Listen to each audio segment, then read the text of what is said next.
معزز سامعین، آداب۔ آج جو کتاب آپ کی خدمت میں پیش کی جا رہی ہے اس کا عنوان ہے پطرس کے مضامین۔ یہ کتاب فروری سن 2003 میں فضلی سنز پرائیویٹ لمیٹڈ کی جانب سے شائع کی گئی اور یہ کتاب national audio library for the blind کی جانب سے پیش کی جا رہی ہے۔ میں ہوں صداکار حمیرہ تحسین۔ پیش خدمت ہے مضمون نمبر 3 بعنوان کتے، از جناب پطرس بخاری۔ علم الحیوانات کے پروفیسروں سے پوچھا، سلوتریوں سے دریافت کیا، خود سر کھپاتے رہے، لیکن کبھی سمجھ میں نہ آیا کہ آخر کتوں کا فائدہ کیا ہے۔ گائے کو لیجیے، دودھ دیتی ہے، بکری کو لیجیے، دودھ دیتی ہے، اور مینگنیاں بھی۔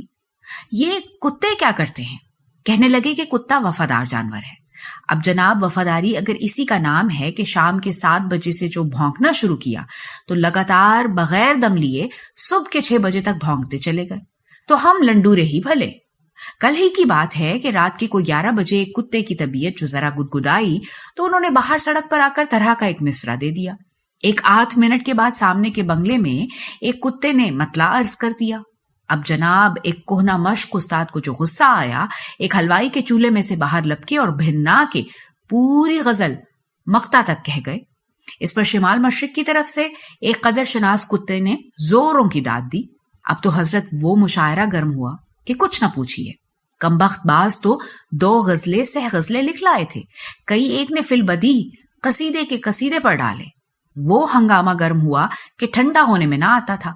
ہم نے کھڑکی میں سے ہزاروں دفعہ آرڈر پکارا، لیکن کبھی ایسے موقعوں پر پردھان کی بھی کوئی نہیں سنتا۔ اب ان سے کوئی پوچھئے کہ میاں، تمہیں کوئی ایسا ہی ضروری مشاعرہ کرنا تھا تو دریا کے کنارے کھلی ہوا میں جا کر تباہ آزمائی کرتے۔ یہ گھروں کے درمیان آ کر سوتوں کو ستانا کون سی شرافت ہے؟ اور پھر ہم دیسی لوگوں کے کتے بھی کچھ عجیب بدتمیز واقع ہوئے ہیں۔ اکثر تو ان میں سے ایسے قوم پرست ہیں کہ پتلون کوٹ دے کر بھونکنے لگ جاتے ہیں۔ خیر، یہ تو ایک حد تک قابل تعریف بھی ہے، اس کا ذکر ہی جانے دیجیے۔ اس کے علاوہ ایک اور بات ہے، یعنی ہمیں بارہا ڈالیاں لے کر صاحب لوگوں کے بنگلوں پر جانے کا اتفاق ہوا۔ خدا کی قسم، ان کے کتوں میں وہ شائستگی دیکھی ہے کہ اش اش کرتے لوٹ آئے ہیں۔ جو ہی ہم بنگلے کے اندر داخل ہوئے، کتے نے برآمدے میں کھڑے کھڑے ہی ایک ہلکی سی بخ کر دی اور پھر منہ بند کر کے کھڑا ہو گیا۔ ہم آگے بڑھے تو اس نے بھی 4 قدم آگے بڑھ کر ایک نازک اور پاکیزہ آواز میں پھر بخ کر دی۔ چوکیداری کی چوکیداری، موسیقی کی موسیقی۔ ہمارے کتے ہیں کہ نہ راگ، نہ سر، نہ سر، نہ پیر، تان پہ تان لگائے جاتے ہیں بے تالے کہیں کے، نہ موقع دیکھتے ہیں، نہ وقت پہچانتے ہیں، گل بازی کیے جاتے ہیں۔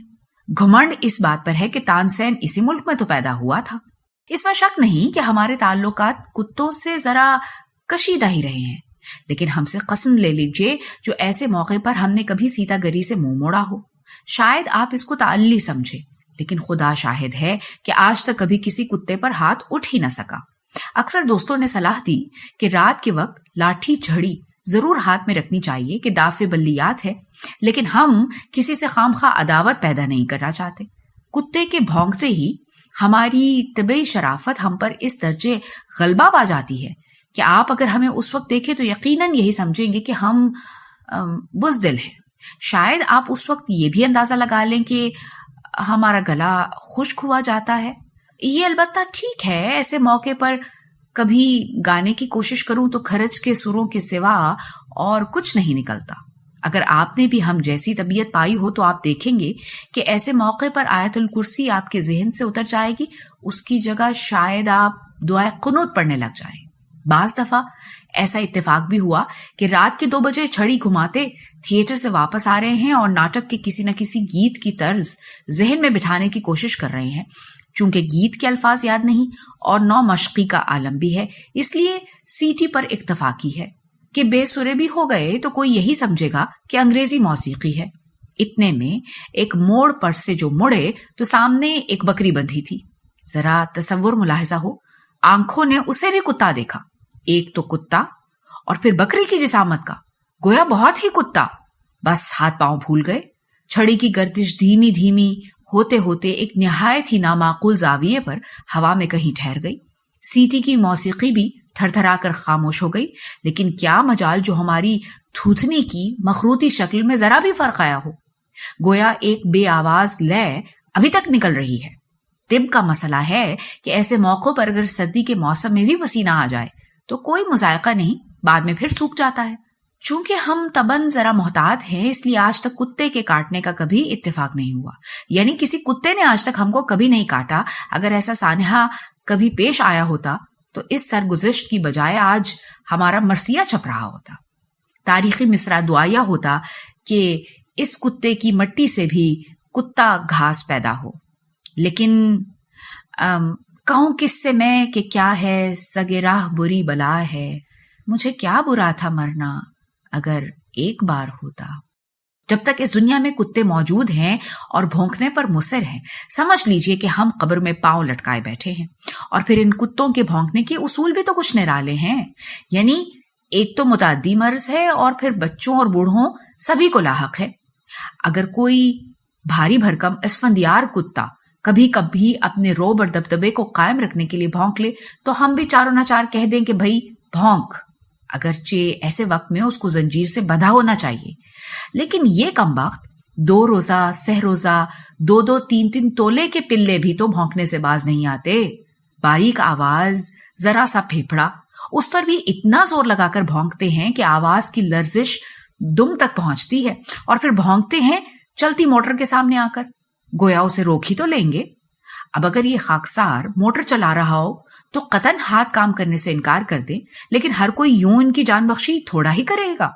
کتوں کے بھونکنے پر مجھے سب سے بڑا اعتراض یہ ہے کہ ان کی آواز سوچنے کے تمام قوا معطل کر دیتی ہے، خصوصاً جب کسی دکان کے تختے کے نیچے سے ان کا ایک پورا خفیہ جلسہ باہر سڑک پر آ کر تبلیغ کا کام شروع کر دے تو آپ ہی کہیے ہوش ٹھکانے رہ سکتے ہیں؟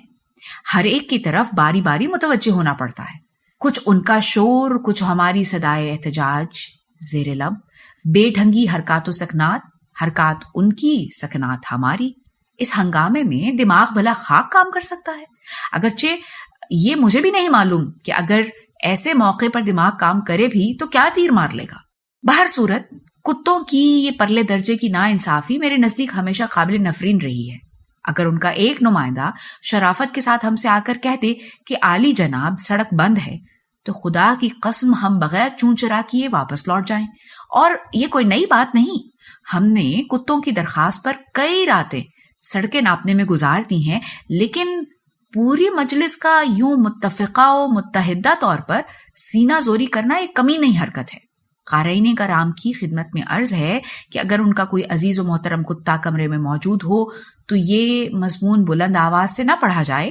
مجھے کسی کی دل شکنی مطلوب نہیں، خدا نے ہر قوم میں نیک افراد بھی پیدا کیے ہیں، کتے اس کلیے سے مستثنا نہیں۔ آپ نے خدا ترس کتا بھی ضرور دیکھا ہوگا، اس کے جسم میں تپسیا کے اثرات ظاہر ہوتے ہیں، جب چلتا ہے تو اس مسکینی اور عجز سے گویا بارے گناہ کا احساس آنکھ نہیں اٹھانے دیتا۔ دم اکثر پیٹ کے ساتھ لگی ہوتی ہے، سڑک کے بیچوں بیچ غور و فکر کے لیے لیٹ جاتا ہے اور آنکھیں بند کر لیتا ہے۔ شکل بالکل فلاسفروں کی سی اور شجرہ دیو جانس کلبی سے ملتا ہے۔ کسی گاڑی والے نے متواتر بگل بجایا، گاڑی کے مختلف حصوں کو کھٹکھٹایا، لوگوں سے کہلوایا، خود 10-12 دفعہ آوازیں دی تو آپ نے سر کو وہیں زمین پر رکھے سرخ مخمور آنکھوں کو کھولا، صورتحال کو ایک نظر دیکھا اور پھر آنکھیں بند کر لی۔ کسی نے ایک چابک لگا دیا تو آپ نہایت اطمینان کے ساتھ وہاں سے اٹھ کر 1 گز پرے جا لیٹے اور خیالات کے سلسلے کو جہاں سے وہ ٹوٹ گیا تھا وہیں سے پھر شروع کر دیا۔ کسی بائسیکل والے نے گھنٹی بجائی تو لیٹے لیٹے ہی سمجھ گئے کہ بائسیکل ہے۔ ایسی چھچوری چیزوں کے لیے وہ راستہ چھوڑ دینا فقیری کی شان کے خلاف سمجھتے ہیں۔ رات کے وقت یہی کتا اپنی خشک پتلی سی دم کو تا حد امکان سڑک پر پھیلا کر رکھتا ہے۔ اس سے محض خدا کے برگزیدہ بندوں کی آزمائش مقصود ہوتی ہے۔ جہاں آپ نے غلطی سے اس پر پاؤں رکھ دیا، انہوں نے غض و غضب کے لہجے میں آپ سے پرسش شروع کر دی۔ بچے فقیروں کو چھیڑتا ہے، نظر نہیں آتا ہم سادھو لوگ یہاں بیٹھے؟ بس اس فقیر کی بد دعا سے اسی وقت راشا شروع ہو جاتا ہے۔ بعد میں کئی راتوں تک یہی خواب نظر آتے رہتے ہیں کہ بے شمار کتے ٹانگوں سے لپٹے ہوئے ہیں اور جانے نہیں دیتے۔ آنکھ کھلتی ہے تو پاؤں چارپائی کی ادوائن میں پھنسے ہوتے ہیں۔ اگر خدا مجھے کچھ عرصے کے لیے اعلیٰ قسم کے بھونکنے اور کاٹنے کی طاقت عطا فرمائے تو جنون انتقام میرے پاس کافی مقدار میں ہے۔ رفتہ رفتہ سب کتے علاج کے لیے کسولی پہنچ جائیں۔ ایک شعر ہے، عرفی تو میندیش ز غوغائے رقیباں، آواز سگاں کم نہ کند رزق گدارا۔ یہی وہ خلاف فطرت شاعری ہے جو ایشیا کے لیے باعث ننگ ہے۔ انگریزی میں ایک مثل ہے کہ بھونکتے ہوئے کتے کاٹا نہیں کرتے۔ یہ بجا صحیح، لیکن کون جانتا ہے کہ ایک بھونکتا ہوا کتا کب بھونکنا بند کر دے اور کاٹنا شروع کر دے۔